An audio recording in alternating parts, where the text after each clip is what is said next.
เสาร์วันอาทิตย์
มันก็จะดังไฟจุดนะ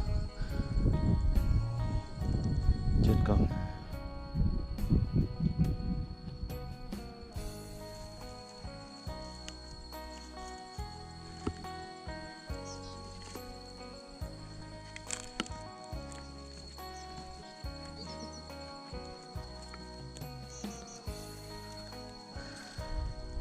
ก็จะเก็บ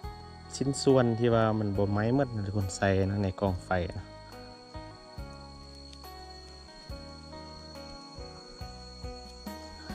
ลูกเตาเห็ดเลย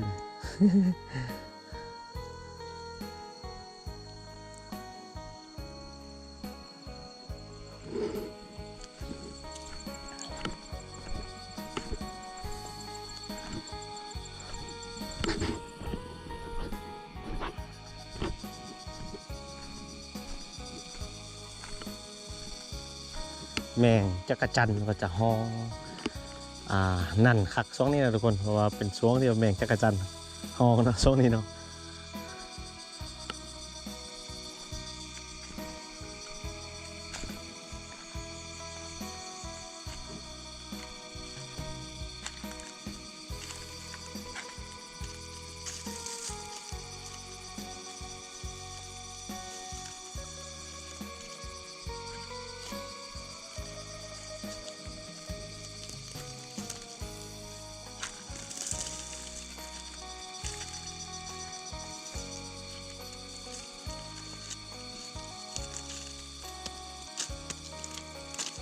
เดี๋ยวเก็บออกหมดเนาะ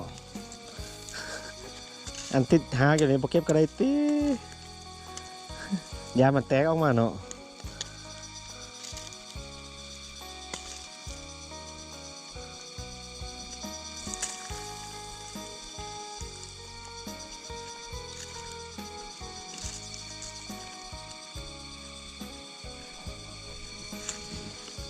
ให้เนาะ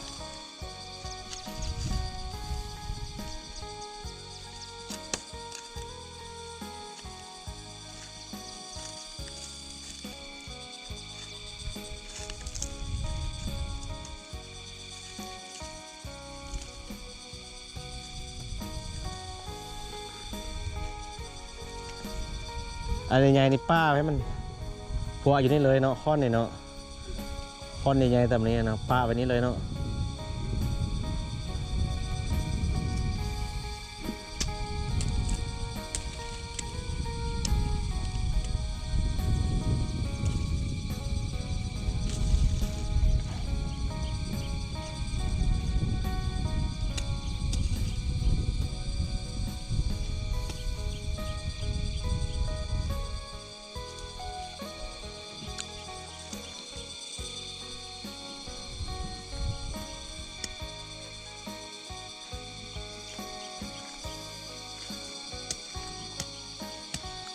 ก็จะแล้วนะทุกคนก็เก็บไปเก็บมาจนแล้วให้เป็นร่างเลยนะ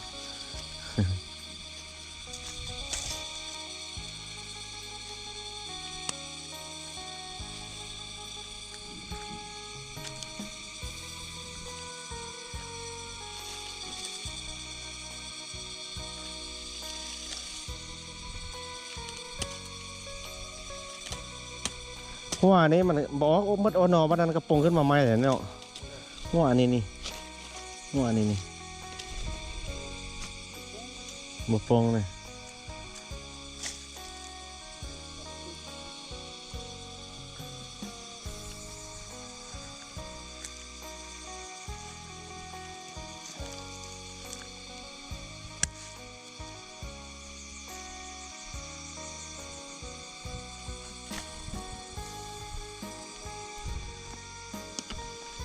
หลังจากเก็บแล้วก็ปลูกสาลีตรงนี้เนาะ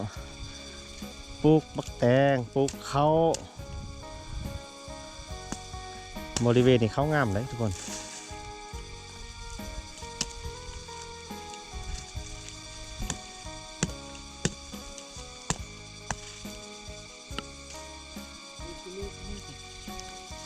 เสาร์วันอาทิตย์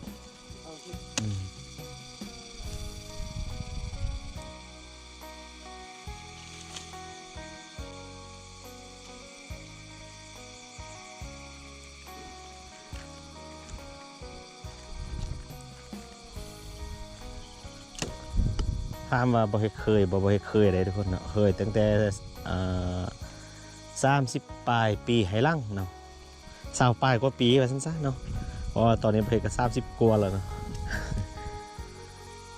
เพลก็เคยเฮ็ดไฮคือกันทุกคนแต่ว่าเคยเนาะเคยก็ถือว่าดนมาละเนาะเพิ่นจะเก็บเพิ่นจะอันนั้นเอามัดทุกคนอันน้อยอันใหญ่เพิ่นเก็บมัดเลยกองไว้แล้วก็จุดเนาะบัดนี้นะ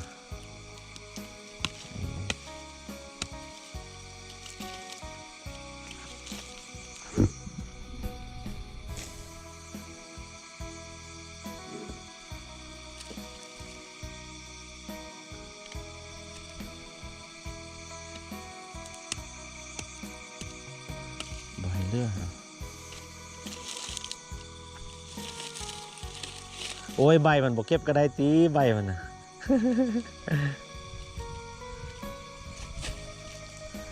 ใบก็เก็บทุกคนโอ้เก็บเมียนแทนเมียนว่า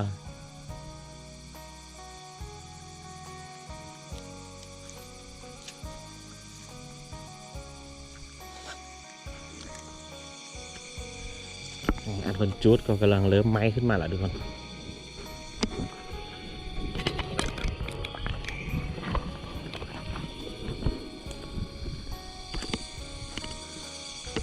หลังจากจุดแล้วเราก็จะมีนอขึ้นมาได้ทุกคนเนาะตัวอย่างตัวนี้คาเนาะอันนี้เนาะหัวคาเราจะมีนอคาขึ้นมาอันนี้ก็จะสามารถกินได้เลยพี่บริกับบมั่นใจยอดบันเนาะผักกูด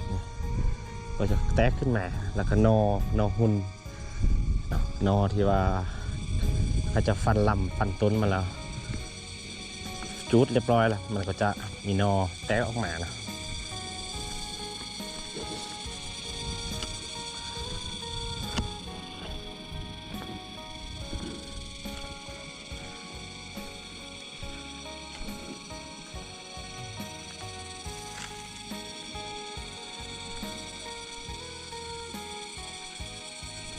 ทางผู้เมียกับลูกชายคนก็มาเก็บเซตที่ว่าจุดเมื่อกี้นี่แหละทุกคนมันไม้บ่มดนะเขาจะไปมาเก็บซ้ำอีก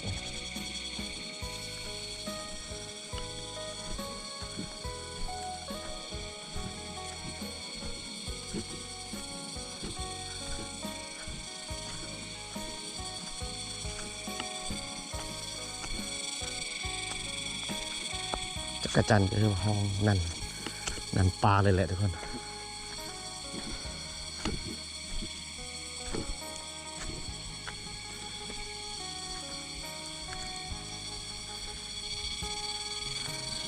เป็นเซตส่วนน้อยๆที่ว่ามันไม้บ่มดเขาเจ้าก็จะมาเก็บคืนทุกคนเนาะโยนใส่ในกองไฟแล้วมันก็ไม้มดเนาะบัดนี้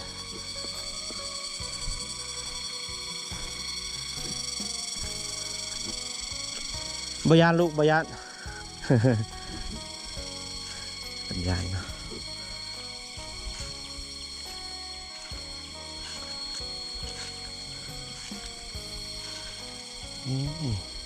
ข ขนาดฝนบ่ตกเมื่อวานคือสิไม้ดีกว่านี้เนาะ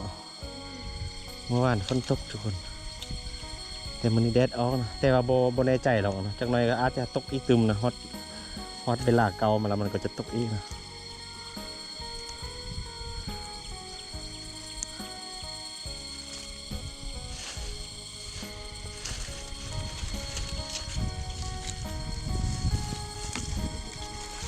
ผู้หาผู้เมียเลาะจุดเนาะ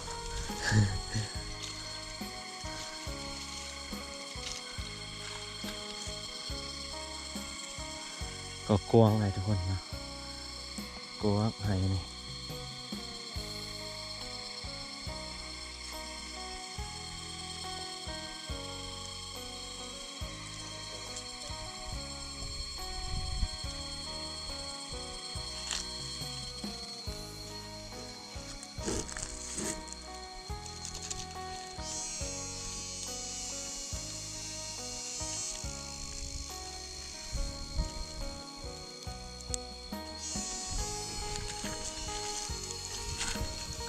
ลำใหญ่ๆตอนนี้ก็สิจุดวัดวะ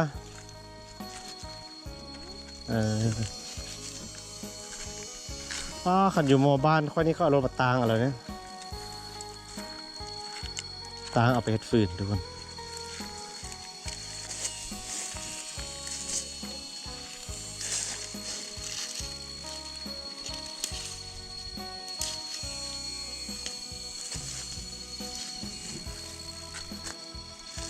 เอาไก่ว่าเด็ดมันฮ้อนไว้บ่อยู่เฮียงคุณท้าเม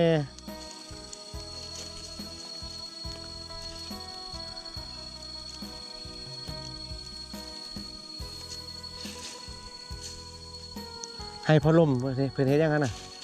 เพิ่นเฮ็ดยังพอลมน่ะให้คือกันนี่วะ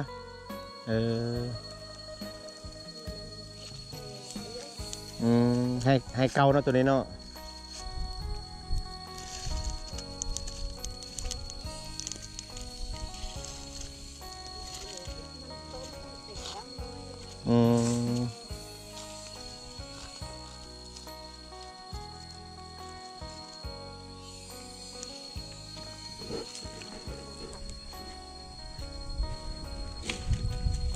รถไฟอันนี้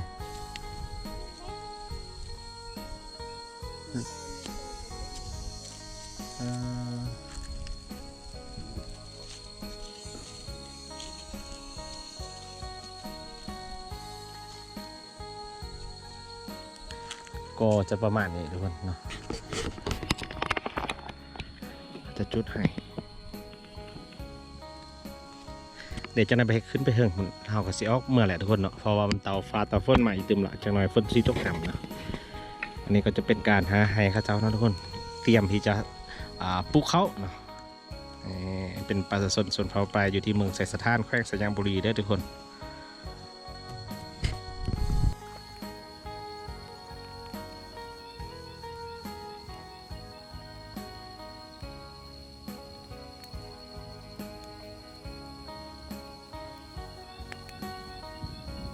โอ้